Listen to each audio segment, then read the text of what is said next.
প্রকাশ্যে এলো জয়ের স্কুল ম্যাডামের সাথে শাকিব খানের ঘনিষ্ঠ সম্পর্ক।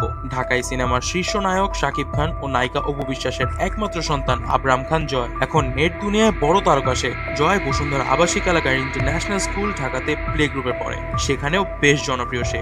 মাঝে মধ্যেই জয়ের পড়ালেখার ছবি, খেলাধুলার ছবি এবং বিভিন্ন ধরনের ছবি পোস্ট করে থাকেন অপু। ছেলে জয়ের স্কুল ম্যাডামের সাথে শাকিব খানের আছে বেশ ভালো সম্পর্ক।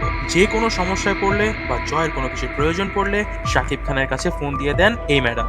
শাকিব খানের অনেক প্রশংসায় ব্যস্ত থাকে এই ম্যাডাম, এমনকি শাকিব খানকে তিনি বলেন, আপনার মতই হয়েছে আপনার ছেলে, যেমন ভালো তেমনই ক্লাসের মধ্যে বেস্ট স্টুডেন্ট। কিন্তু প্রশ্ন আসছে, মাঝরাতে কেন কল দেন শাকিব খানকে তিনি?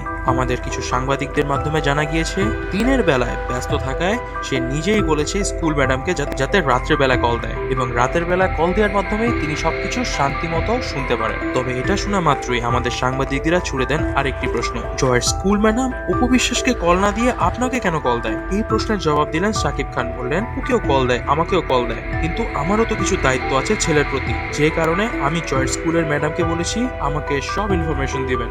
আমি যতই ব্যস্ত থাকি না কেন, আমি জয়ের ব্যাপারে সব ইনফরমেশন চাই, কারণ আমি জয়ের ভবিষ্যৎ নিয়ে কখনোই কোনো কিছু বাদ দিতে চাই না। এটা শুনে আমাদের সাংবাদিকরা সবাই বলে ওঠেন, আপনার মতন বাবা খুঁজেই পাওয়া যায় না। প্রসঙ্গত, তবে শাকিব খান অপু বিশ্বাসের সন্তান জয়কে নিয়ে বেশ মাতামাতি করতে দেখা যায় সোশ্যাল মিডিয়ার সবাইকে। সোশ্যাল মিডিয়ায় ব্যাপক জনপ্রিয় জয়, এই জনপ্রিয়তা দিন দিন বেড়েই চলছে। তার নামে সোশ্যাল মিডিয়ায় ফেসবুকে একাধিক ফ্যান পেজ রয়েছে অসংখ্য আইডি। ইনস্টাগ্রামে শিশু তারকা ভক্তের অভাব নেই। তার ব্যক্তিগত আইডির পাশাপাশি ইনস্টাগ্রামে তার নামেও রয়েছে অসংখ্য গ্রুপ। 2016 সালের 27 সেপ্টেম্বর কলকাতার একটি হাসপাতালে জয় জন্মগ্রহণ করে। তবে জনগণ, আপনি যদি শাকিব খান এবং অপু বিশ্বাসকে নিয়ে আরো অনেক ধরনের খবর পেতে চান, সাবস্ক্রাইব করুন আমাদের চ্যানেলটিকে, বেল বাটনে ক্লিক করে সাথেই থাকুন।